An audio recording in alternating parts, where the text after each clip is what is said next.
Hi, good morning, guys. I'm out here at a working ranch out here, and just wanted to show you a little bit of skid steer work that I'm doing here. This is a big, huge area here. I don't know how many acres it is here, but pretty big. And we're doing these shell roads out here for a couple of different reasons. Fire break for one. It's a really good fire break, so they don't have to keep it the property disted. And you know, because it's hard to go up and down with a truck whenever it's disced, because the sand is really soft. Almost have to have a four-wheel drive. So that's some of the previous road I've done there, some of the previous road there. This we just did this morning. I did not get any video of that, but all I did was just top this here, and then of course that goes back there. But I did all this, all that in there previously. This is a previous road that I did here, but all we're doing is just making it about 8-10 foot wide, just enough for a vehicle to travel. And so essentially what happens is it makes a good fire break, because they burn these fields every couple 3 years, and it makes a good fire break so the fire don't jump over across there. So it does that, and then also so they can travel with their pickup truck and keep their property maintained and that kind of stuff. This is my machine here. I'm using a Bobcat T770. This machine's 2016. It's got about 1900 hours on it or whatever. So I'm gonna go down here, and I got a couple, 3 trucks running, 2 trucks running right now, 3 maybe in a little bit, and they're probably about every 20 minutes apart from one another. So I'm gonna get on a skid steer, run down there, and I'll show you what I'm doing. And I've got this new magnet thing I may put on the machine, and just see if I can get some footage of the, you know, me grading and everything. I'm not sure how it's gonna work out yet, but let's get in the machine here, and then we'll get on down there and see how good it works.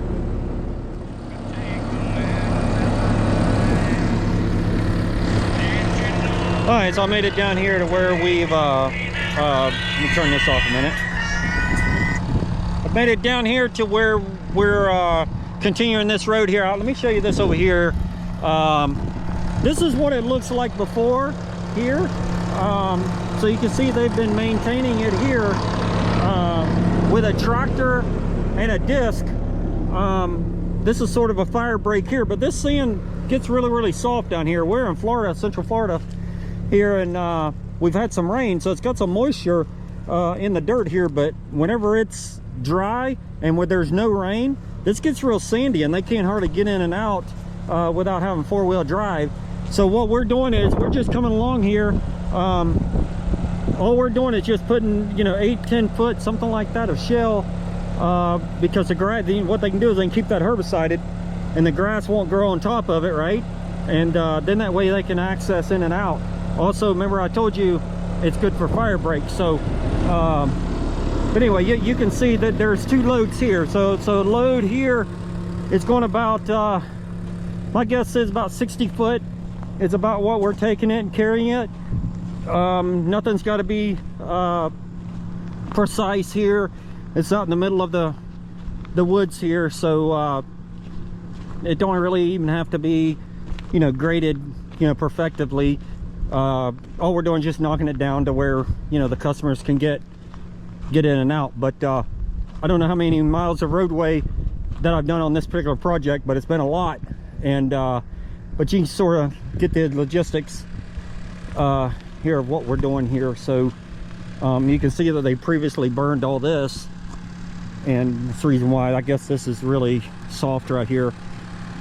But they burn all this to keep the management side of it, just to get rid of all the thatch and all that stuff. And when things come back, there's species of plants and things that come back in there that get overshadowed by some of the stuff they don't want in here. So they burn the fields to just try to help maintain.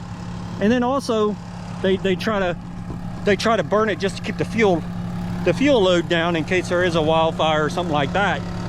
So let me get up here and I'll show you I'm gonna try to fit the camera here. This will be the first time I'm using this thing. I bought a little magnet here, so I'm gonna stick it right there, the camera, and see what happens. And I may stick it up there, I don't know yet. So anyway, I'm gonna give it a shot and see. So I'm gonna get back on that over there. That's not finished there, just finished leveling up a little bit and waiting on the trucks here to come in here. So let's get the camera off. I'm gonna get it on there and let's see what happens.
right, guys, that's gonna be all the video today. My dang GoPro's about to die. I thought I'd had it fully charged, but evidently I did not.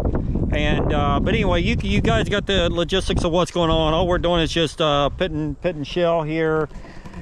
I don't know, this is probably about 6 inches deep, something like that. And then that way, you know, all it's certainly not a public road by any means. It's a working ranch out here, and they use the road to travel back and forth, and then also the fire break. So anyway, I'm gonna get back down here. I've got the tractor shut off.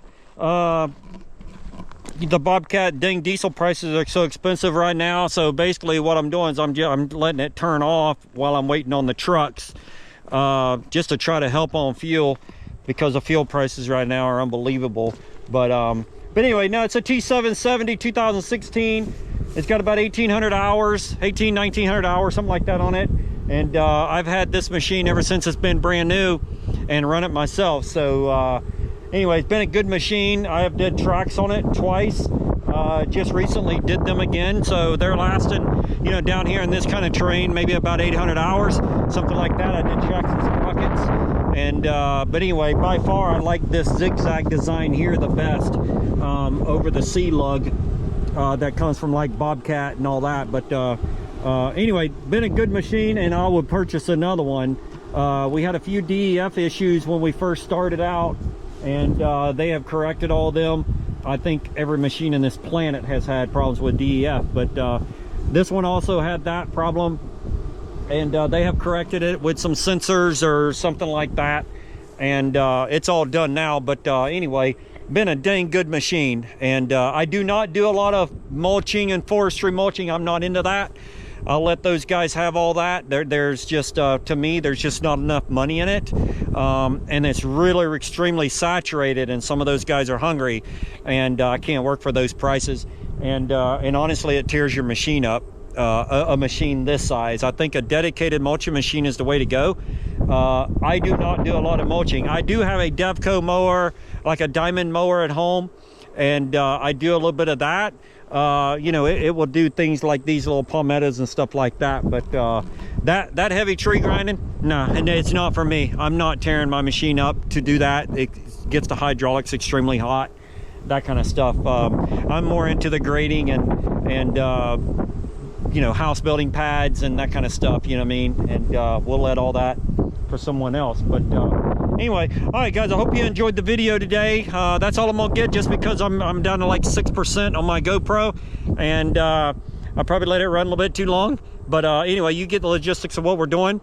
I hear another truck coming here, so I need to get my butt back in the machine and get after it and put this GoPro up. So as always guys, I appreciate you guys watching the videos, and like, subscribe, and share if you like the videos, and we'll continue doing some more.